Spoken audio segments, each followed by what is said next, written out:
पितृपक्ष कब शुरू हो रहा है, कब खत्म हो रहा है, पितृपक्ष के क्या क्या नियम और क्या क्या विधि है, पितृपक्ष में क्या करना चाहिए, क्या करना नहीं चाहिए।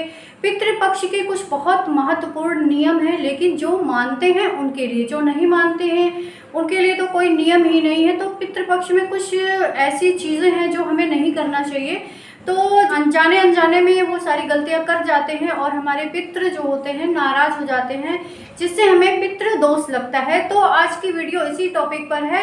तो चलिए जान लेते हैं कि पितृपक्ष में क्या क्या करना चाहिए और क्या क्या नहीं करना चाहिए। लेकिन उससे पहले अगर आपने मेरे चैनल को सब्सक्राइब नहीं किया है तो प्लीज़ मेरे चैनल को सब्सक्राइब करिएगा। हे गाइस, गुड इवनिंग, कैसे हैं आप सब? आई होप आप सब बहुत अच्छे होंगे, खुश होंगे, मस्त होंगे, और मैं भी अच्छी हूँ, खुश हूँ, मस्त हूँ एंड आप सबकी दुआओं में हूँ। मेरे चैनल साधना जीत में आप सभी का बहुत बहुत स्वागत है। तो फ्रेंड, कैसे हैं आप सब? चलिए वीडियो में आगे बढ़ते हैं कि पितृपक्ष में क्या क्या करना चाहिए और क्या क्या नहीं करना चाहिए, पितृपक्ष के क्या क्या नियम और विधि हैं। तो चलिए जान लेते हैं इन सब चीज़ों। चलिए सबसे पहले मैं ये बता दूं कि पितृपक्ष शुरू कब से हो रहा है। पितृपक्ष जो है 29 सितंबर से शुरू होकर 14 अक्टूबर तक चलेगा और ये पूर्णिमा से शुरू होकर अमावस्या तक चलता है। तो पितृपक्ष में यही सारी चीज़ें मैं बताऊंगी। तो देखिए, पितृपक्ष जो होता है ना, ये साल भर में 15 दिन चलता है और 15 दिन जो होता है भगवान ने हमें अपने पितरों की सेवा करने का अवसर दिया है। ये 15 दिनों में हम अपने पितरों की जितनी भी सेवा कर सकते हैं, कर लेनी चाहिए। अब कुछ लोग कहते हैं कि पितृपक्ष में जो होता है कि हम अगर कौवों को खाना देंगे तो क्या हमारे पितरों तक पहुंच जाएगा? बिल्कुल पहुंचेगा, क्योंकि जो जैसे होता है कि मैं आपको बता रही, जैसे होता है कि अगर हम किसी चीज़ मतलब किसी को हम पैसे देते हैं तो पैसे कैसे पहुंचता, अगर हमारा कोई रिश्तेदार बाहर है, विदेश में है, तो हम उसको पैसे कैसे ट्रांसफ़र करते हैं? एक बैंक माध्यम होता है, उसके द्वारा ही हम उसको पैसे ट्रांसफ़र करते हैं। मतलब हम यहाँ से देते हैं तो वहाँ से निकाल सकता है। तो ऐसे जो होता है कि ये पशु पक्षी हमारे जो पितरों के द्वारा मतलब माध्यम है, ये पशु पक्षी इनके द्वारा ही उनके तक पहुँचता है। तो इसीलिए ये कहते हैं कि 15 दिन मतलब बहुत ज़्यादा अपने पितरों की सेवा करनी चाहिए। हाँ, और कुछ लोग कहते हैं कि हम बाहर रहते हैं तो हम कैसे कर सकते हैं। तो बाहर अगर आप रहते हैं तो आपके लिए, अगर आप ऐसी जगह रहते हैं जहाँ कोई सुविधा नहीं है, बट आपको क्या करना है कि आप अपने पितरों के नाम से एक दीपक जरूर जलाइए। इससे भी थोड़ी सी तो आपको मिल ही जाएगी, अपने पितरों की सेवा करने का अवसर आपको मिल ही जाएगा। तो कम से कम एक दीपक जरूर जलाना चाहिए। तो और पितृ दोष, अगर हम पितरों का जो होता है उनको पानी नहीं देते हैं ना, तो पितृ दोष भी लगता है। बहुत सारी गलतियां ऐसी हम कर जाते हैं। तो देखिए, सबसे पहले होता है घर का कोई भी मेंबर अपने पितरों को पानी दे ना दे, पर घर का जो बड़ा बेटा है वो उसको पानी देना चाहिए। और अगर घर के सभी बेटे पानी देते हैं तो बहुत अच्छे, जिसको मतलब हम 15 दिन उनको पानी पिलाते हैं उसको बोलते हैं कि पानी देना। तो अगर हम जो है घर के सभी बेटे अगर पानी देते हैं तो बहुत अच्छी बात है। बट अगर कोई नहीं देता है तो घर के बड़े बेटे को ज़्यादा दोष पड़ता है, तो घर के बड़े बेटे को पानी जरूर देना चाहिए। अब जान लेते हैं कि पानी देना किसको कहते हैं। ऐसा नहीं होता है कि लोटा उठाया और उठा के ऐसे दे दिया, इसको पानी देना नहीं कहते हैं। पानी देना मतलब होता है कि आप एक लोटे में पानी लीजिए, हाथ में आपके कुश होना चाहिए, काला तिल होना चाहिए, अक्षत होना चाहिए और फूल होना चाहिए, और साथ में गंगा जल भी होना चाहिए। इन सब चीज़ों को मिलाकर आप पानी दीजिए और इसी को बोलते हैं पानी देना।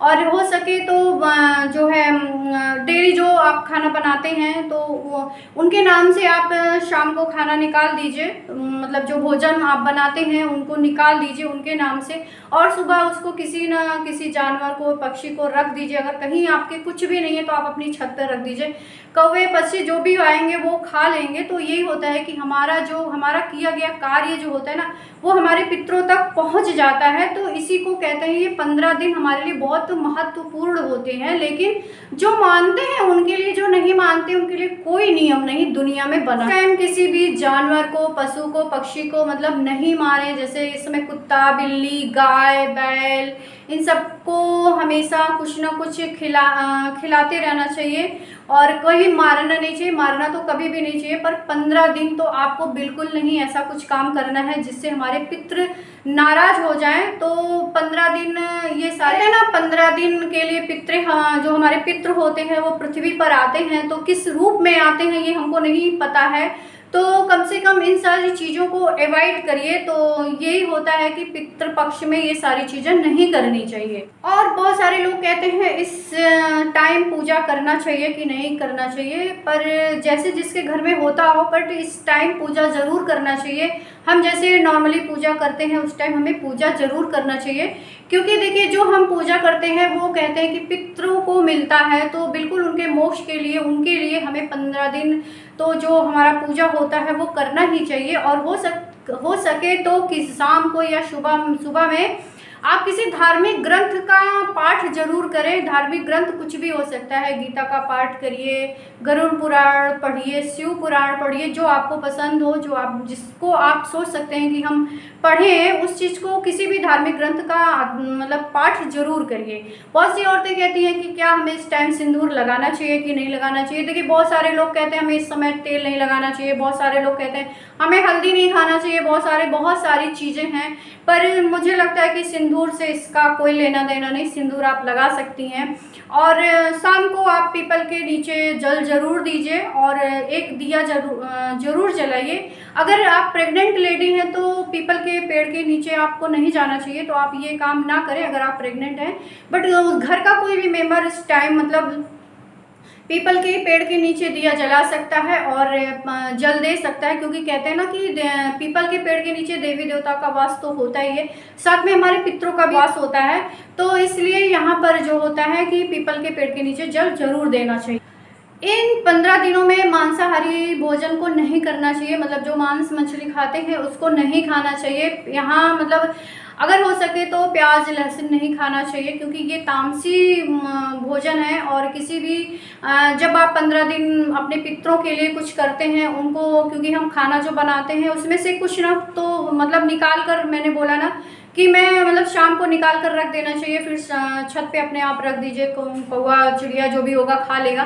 तो ये होता है ना कि पितरों को भी तामसी भोजन जाएगा, इससे हमारे पितर नाराज होते हैं। तो प्याज लहसुन या मांसाहारी चीज़ों का सेवन नहीं करना चाहिए इन 15 दिनों में।